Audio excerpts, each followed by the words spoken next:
रत्नागिरी शहरातील बालाजी मंगर कार्यालय या ठिकाणी शनिवार दिनांक 18 एप्रिल रोजी भव्य मेळाव्याचे आयोजन करण्यात आले आहे।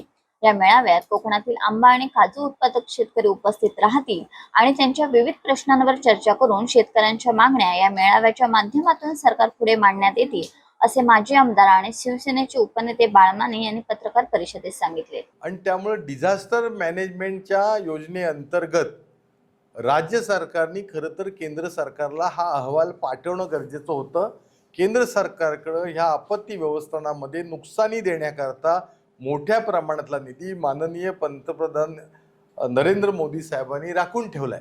पण राज्य सरकार आज ढीम आहे। विधानसभेमध्ये शेवटच्या 2 दिवसामध्ये 22,000 देणार, म्हणजे हेक्टरी 2,000 पर्यंतचीच मर्यादा, म्हणजे कोणालाही 220 रुपयाच्या वर एका कलमाला पैसे मिळू शकत नाहीत। जास्तीत जास्त मिळाले तर हेक्टरी 22 म्हणजे 50,000 रुपये मिळतील। पण आजही पंचनामा झालेला नाही। याचा अर्थ ते एक म्हण आहे, मी नेहमी काय म्हणी म्हणत असतो, लबाडाच्या घरचं जेवणाचं निमंत्रण हे जेवल्याशिवाय कधी खरं मानायचं नसतं। तसं राज्य सरकारनं घोषणा केली 22,000ची, तर पंचनामे कुठं झाले? आणि जर पंचनामे झाले तर तुम्ही ह्याचा अर्थ हे सगळं आम्हाला पानं पुसलेली आहेत। केंद्राचा पैसा या ठिकाणी मिळू शकतो। ग्लोबल वॉर्मिंग म्हणजे आपत्ती, ग्लोबल वॉर्मिंग एक प्रकारची आपत्तीच आहे। आणि मग पीक आलेलं नाही किंवा चुकीची औषधं आम्हाला कोणी दिली गेली, खतं चुकीची दिली गेली, म्हणून आमचं उत्पादन घटलं आणि त्यामुळे आज आम्ही नुकसानीत आहोत। याचा सर्वंकष अभ्यास करावा। दापोली कोकण विद्यापीठ, बाळासाहेब चव्हाण कृषी विद्यापीठ आहे, हे सुद्धा चांगल्या पद्धतीनं प्रयत्न करत आहे। आम्ही नितेश राणे, निलेश राणे, सर्व आमदार, ज्ञानराव राणे साहेब, नंतर किरण सामंत आमदार, नंतर उदय सामंत पालकमंत्री, तिकडचे गोगावले साहेब, आम्ही या सगळ्यांना भेटतोय। भेटणारे शेतकरी आमचे भेटत आहेत।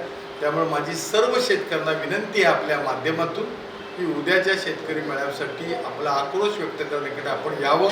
आणि साधारणपणे काही दिवसामध्येच आपल्याला मुंबईला, चलो मुंबई, आपल्याला वर्षा निवासस्थानी जायचं आहे। त्याच्यापूर्वी जर मुख्यमंत्र्यांनी आपल्याला बोलून हा प्रश्न सोडवावा अशी आमच्या निमित्ताने विनंती। 5,000 रुपये द्या, तडजोड होईल 3,500 रुपयावर द्या। 3,000 रुपयाचा खर्च आहे झाडाला प्रतिवर्षी। जे साधारण 20 वर्षाचं झाड आहे त्याला खतं, त्याची मजुरी आणि त्याच्यानंतर स्प्रेइंग करणं, 5 असतील, 4, 6 असतील, काही टॉनिक द्यायची, बुरशीनाशक असतील, याच्यासाठीचा खर्च आणि त्याचा लेबरचा खर्च, हा साधारण इथल्या सगळ्या आंबा उत्पादक आणि काजू उत्पादक शेतकऱ्यांची चेष्टा आहे। आणि त्यामुळं हेक्टरी 22,000 रुपये न देता हेक्टरी 5 लाख रुपये आम्हाला मदत मिळावी। प्रति झाडाला 5,000 रुपये अशाप्रमाणे आणि काजूच्या प्रति झाडाला 3,000 रुपये ही आमची तातडीची प्राथमिक मागणी आहे। ग्लोबल वॉर्मिंगमुळं म्हणजे हा डिझास्टर मॅनेजमेंटमधलाच भाग आहे। आमच्या आंबा पिकाचं नुकसान झालं, राज्य सरकारने केंद्र सरकारला आपला अहवाल पाठवला पाहिजे, त्यांची टीम या ठिकाणी आणली पाहिजे। गेले 1.5-2 महिने सिंधुदुर्ग जिल्ह्यापासून हे शेतकऱ्याचं उत्स्फूर्तपणाचं आंदोलन सुरू झालेलं आहे आणि त्यामुळे हा शेतकरी खूप आर्थिक अडचणीत आलेला आहे। एका शेतकऱ्यानं दुर्दैवानं आत्महत्या केलेली आहे आणि त्यामुळे राज्य सरकारच्या हे विरोधातला विषय नसून ही एक चळवळ शेतकऱ्याच्या, कोकणातल्या आंबा उत्पादक, काजू उत्पादक आणि मच्छीमार बांधवाची आम्ही चळवळ उभी करतोय।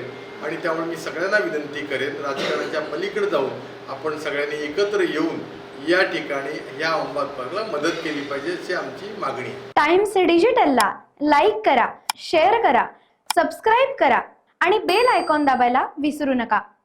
Times digital.